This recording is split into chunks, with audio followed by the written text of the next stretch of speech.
അമ്മയുടെ അപ്രതീക്ഷിത വിയോഗത്തിന്റെ ആഘാതത്തിലാണ് നടി മാളവിക നായർ. അമ്മയുടെ ഓർമ്മയിൽ വൈകാരിക കുറിപ്പ് പങ്കുവച്ചിരിക്കുകയാണ് നടി ഇപ്പോൾ. ഒരു ദുസ്വപ്നമായിരുന്നു ഇതെങ്കിലെന്ന് ഞാൻ ആഗ്രഹിച്ചു പോകുന്നു എന്ന് പറഞ്ഞാണ് മാളവികയുടെ കുറിപ്പ്. ഉണരുമ്പോൾ എന്നും പതിവുള്ള ചിരിയോടെ അമ്മ അരികിലുണ്ടെങ്കിൽ എന്ന് ആശിച്ചു പോകുന്നു എന്ന് മാളവിക കുറിക്കുന്നു. അമ്മയെ കൊണ്ടുപോയതിനാൽ വെറുക്കുന്ന വർഷമാണ് 2025. എന്നെ നയിച്ചിരുന്ന വെളിച്ചം എന്നേക്കുമായി നഷ്ടമായതായും മാളവിക പറയുന്നു. ഇതൊരു ദുസ്വപ്നം മാത്രമായിരുന്നെങ്കിൽ എന്ന് ഞാൻ ആശിച്ചു പോകുന്നു. അമ്മയായിരുന്നു എൻ്റെ എല്ലാം, എൻ്റെ ഓരോ തീരുമാനങ്ങളിലെയും വഴികാട്ടി. ഞാൻ തളർന്നപ്പോൾ എൻ്റെ ശക്തി. അമ്മയെ നഷ്ടപ്പെട്ടത് എനിക്ക് എന്നെ നയിച്ചിരുന്ന വെളിച്ചം നഷ്ടപ്പെട്ടതുപോലെയാണ്. അമ്മയുടെ സ്വപ്നങ്ങൾ ഞാൻ നിറവേറ്റും. എനിക്കായി അമ്മ ആഗ്രഹിച്ച ജീവിതം ഞാൻ ജീവിക്കും.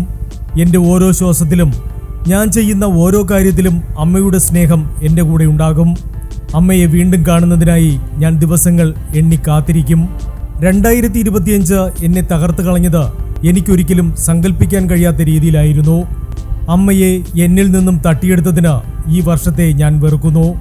ഹൃദയാഘാതം മൂലമായിരുന്നു മാളവികയുടെ അമ്മ സുചിത്രയുടെ അപ്രതീക്ഷിത മരണം. മാളവികയുടെ കൂടെ മുംബൈയിലായിരുന്നു സുചിത്ര താമസിച്ചിരുന്നത്. Entertainment desk, Movie max.